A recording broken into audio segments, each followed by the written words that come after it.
Okay, I have 7 days to get this done before the live stream happens. So, battle mechanics. These are things that we're going to get more of as the game progresses.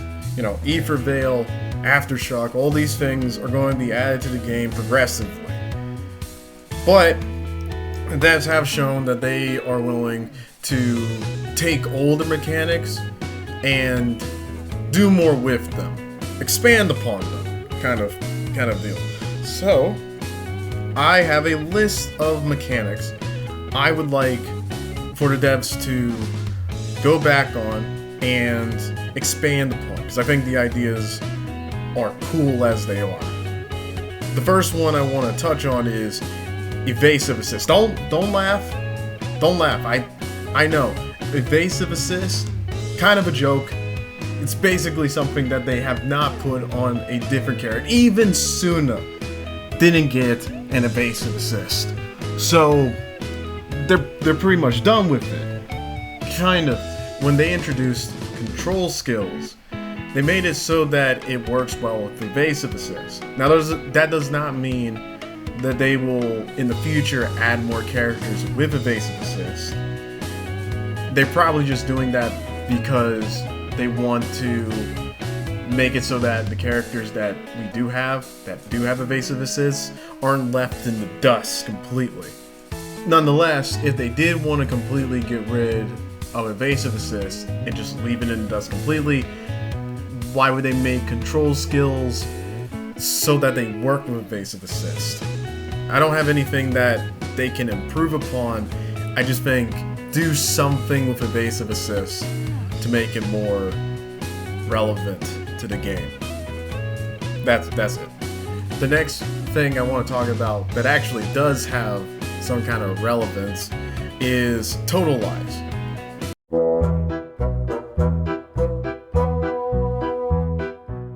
So Totalize for me was a really cool mechanic. It's one of the things that made Hugo really interesting. And then Miasmic Shield came into the picture and completely ruined the cool factor of it. Nonetheless, I do think that Totalize has the potential to be put on more characters as we go deeper into the game. The reason I believe this is mostly because of a Bloom. A Bloom was originally a mechanic that seemingly was something meant for and only for Vivian. And then the devs added a Bloom to every Anomaly and Anomaly adjacent character immediately afterwards. Well, not immediately afterwards, but you kind of get what I'm trying to say. So why not make Totalize something that attack characters get every once in a while? I think that would be a good idea. I don't know if it should be limited to only attacks, but I do think that giving it to more characters would be helpful, because like a Bloom, you could give these side buffs to Totalize or something similar, which eventually buffs Hugo. And also considering we're going into a phase where we're leaving Miasmic Shield behind for a little bit to do something different, and assuming they don't do the same thing as Miasmic Shield where it blocks the stun bar, then Hugo can get a lot of mileage in this new season, but we'll have to wait and see about that. The next mechanic I want the devs to look at is the attack plus Anomaly setup. If you look at the core abilities for Nekomata, Anton, and Haramasa, you'll notice that a lot of their skills work best if you put them on a team that focuses on Anomaly. But Nekomata gets more damage if enough assaults were procced on an enemy. Anton gets more damage if an Anomaly is procced, and of course Aramasa's whole thing is that he gets these quivers that only come up if an Anomaly is procced, among other things. So far, however, none of these mechanics they haven't forced players or given players enough incentive to make a team where you have one attack agent, one anomaly agent, and whatever support made sense in that moment. Not to say that no one hasn't tried, or it hasn't been done, or can't be done. It's just it hasn't been incentivized by the game. Because you don't really see like a team where Nekomata is paired up with Alice, and then they do insane damage. Anton's an A rank, so you know your mileage will vary on that. But Haramasa's teams rarely have an anomaly agent. I might have to look back on that just to be sure, but last I did my research, the best Haramasa team was not one that had an anomaly agent, but was a mono shock team, which to me isn't the same thing since you're only using one anomaly agent. I think the idea would be cool, especially now that we're going into a meta where wind is going to be the new element, and seeing as the way the wind element uses vortex and all that, I would like to think that aside from anomaly agents obviously benefiting from that, I would like to see some agents that are attack, rupture, maybe support, defense. They also benefit from the wind anomaly being procced, or just being a wind element, but is an attack agent or a non-anomaly agent. I like the idea. I thought the idea was pretty cool, and then they didn't do anything more with it. I think now is a great time to try that again. The next thing I want to talk about is another on-field Aftershock agent. God, that's a lot of words to say at once. Essentially, I'm asking for another S-Ambi. I'm looking for another S-Ambi in terms of what I'm referring to. I think you could make the argument that we do have agents that can be played on field and do aftershocks on field, but I'm specifically referring to an agent whose aftershocks are mainly done on field, not off field. Just like S-Ambi. I can only guess that the devs wanted to make Aftershock a new damage type, while also having the gimmick of being this off-field mechanic. But they kind of went all in on the off-field part of the mechanic rather than it being a damage type, which is fine, but it does mean that Aftershock teams, you know, agents that can use your Orpheus or benefits from Yuzuha's or Lucia's Aftershocks, just don't really exist all that much. And I think now would be a good time to add more characters that could be on-field Aftershock agents. Side note, I was kind of hoping that in her potential unlock that Soldier 11 would have Aftershocks in her kit, but they didn't do that. I like what they did. Was kind of hoping that she would be the next on-field Aftershock agent, but again, that didn't happen. Now I'm just hoping that a new on-field Aftershock agent comes around. And I don't really care if that means it's another attack. Now, considering that we do have agents that, like, you know, Lucia and Yuzuha are both Aftershock agents, then I don't see why it wouldn't stand to reason to think that the next Aftershock agent could be a Rupture agent or an Anomaly agent, and then you can throw Orphe in there. You know, just so I can have an excuse to have my M0 with engine Orphe be in more teams than just the Ambi ones.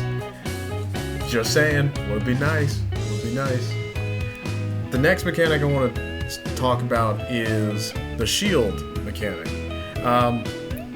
This was something that defense agents had in their kit. This is what all defense agents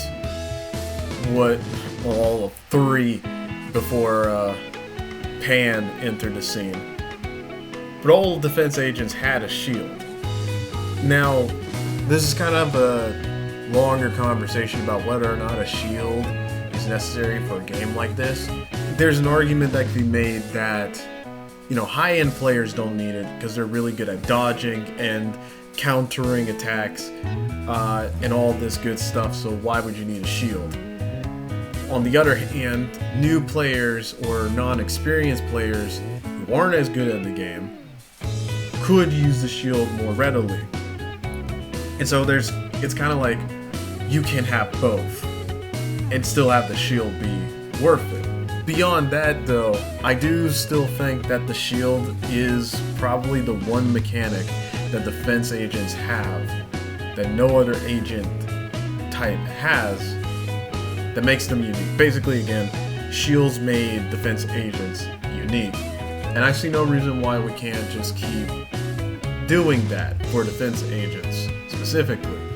There was also this idea that I had that I thought might be interesting, is this idea of how most Rupture agents have to burn their HP as like a secondary resource. What if you could use the shield as like a extension to that? Like, I don't know how this would work, but I'm thinking about it like if you have Monito using his ability, and he goes all the way down to the bottom of his natural health. But then if he has shield, he can burn the shield and get like an added bonus, something that maybe you can add to the defense class or the shield mechanic in general to sort of make this make sense. I don't know, but I think for me, the shield still has enough room to work with that we could bring it back. And I don't even need it to just be on defense agents. Nonetheless, again, would be nice if it showed up. The next mechanic I want to talk about is a new Rupture Gimmick. So I talked about Totalize and Blooms and how those can be mechanics that are specific to those classes. I kind of want there to be similarly specific mechanic that Ruptures have. Because one problem that Rupture kind of has right now, among other things, is that they kind of all do the same thing with no real difference between each one. Like, Banyue doesn't do the same kind of Rupture mechanic in terms of burning his HP during combat. Yi Xuan is different in the sense that she bypasses all of that, but that makes sense because she's in that Void Hunter class, and Void Hunters bypass all of their classes' mechanics. And then when you look at the other three quote-unquote normal Rupture agents, they kind of all do the same. They all use the same disc, 4-piece disc set.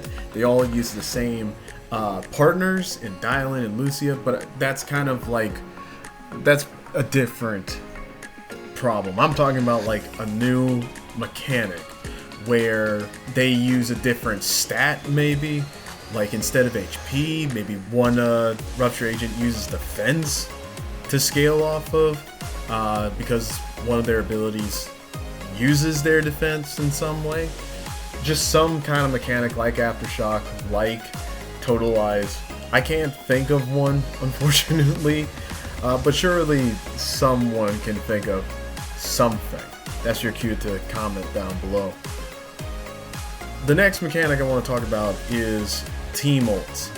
Technically, albeit it's not the same thing as what I just said, the Angels of Delusion do have partner mechanics.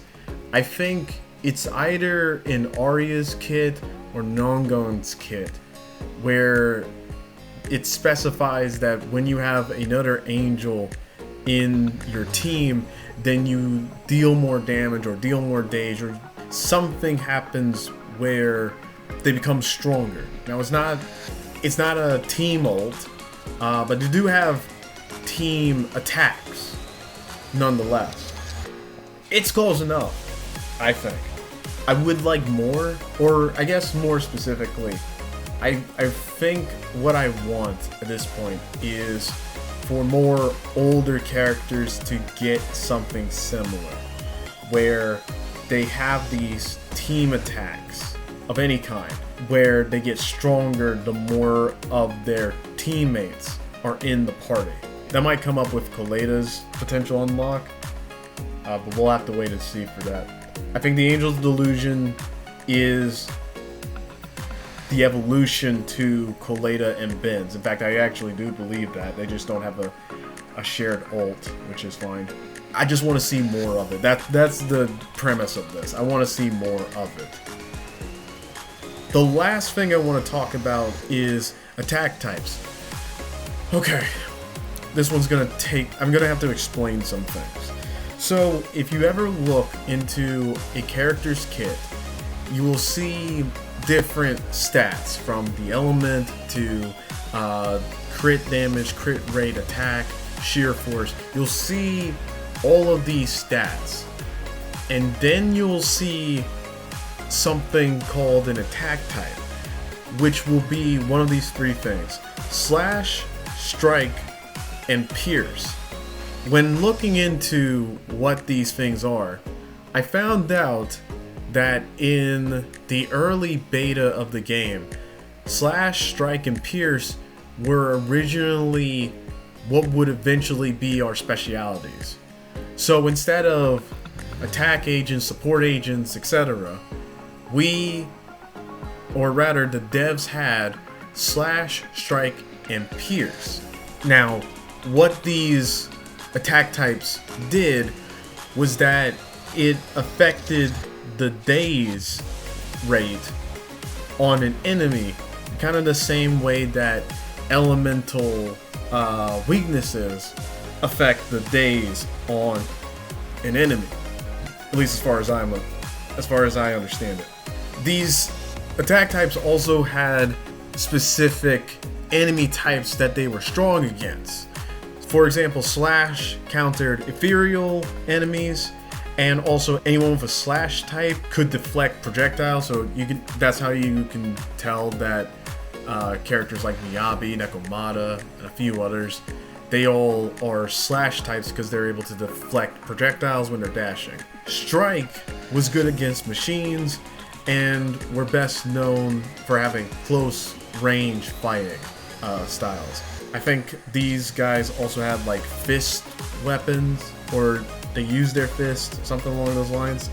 And then pierce damage affected organics, and these characters had a variety of ranges, from close range to long range. I don't know why they decided to keep this. I think this is one of those mechanics or one of those elements in the game that the devs kept because they thought they were going to do something with it, and then ended up not doing anything with it. I would have to test it, because I don't know if these damage types actually affect the creature types as specified, but I would like to see if they repurpose these elements. For what reason, I don't know. I think they would have to change a few things, because there isn't really a well, I guess they could change it, where come say 3.0 or 3.4, where they announced they're adding attack types back into the game, and then they change the game around so that if, say, you're fighting the Thrall, and let's say the Thrall counts as an organic, then you could say, like, if you want to have an easier time with this boss, then bring agents with a pierce attack type. If you wanted to fight the Scorched Horizon, bring a slash type agent to deal more damage. Maybe that's too much to think about, but again, I still find it interesting that they do have this in the game, and I think it would be interesting to try and repurpose them, considering, again, they are a stat you can find in the game, etc., etc. And that's everything. This was not a list of how I think these mechanics would improve upon. I'm gonna let you guys try and figure that out in the comment section below, but I am still curious to see what you guys think about this list. Are these mechanics you guys want to see expanded upon come version 3? Are there mechanics that you would rather see? Or you have these ideas of what a new mechanic could be? I would like to hear your thoughts all the same. Thank you for listening. I hope to see you again. But until then, have a blessed day.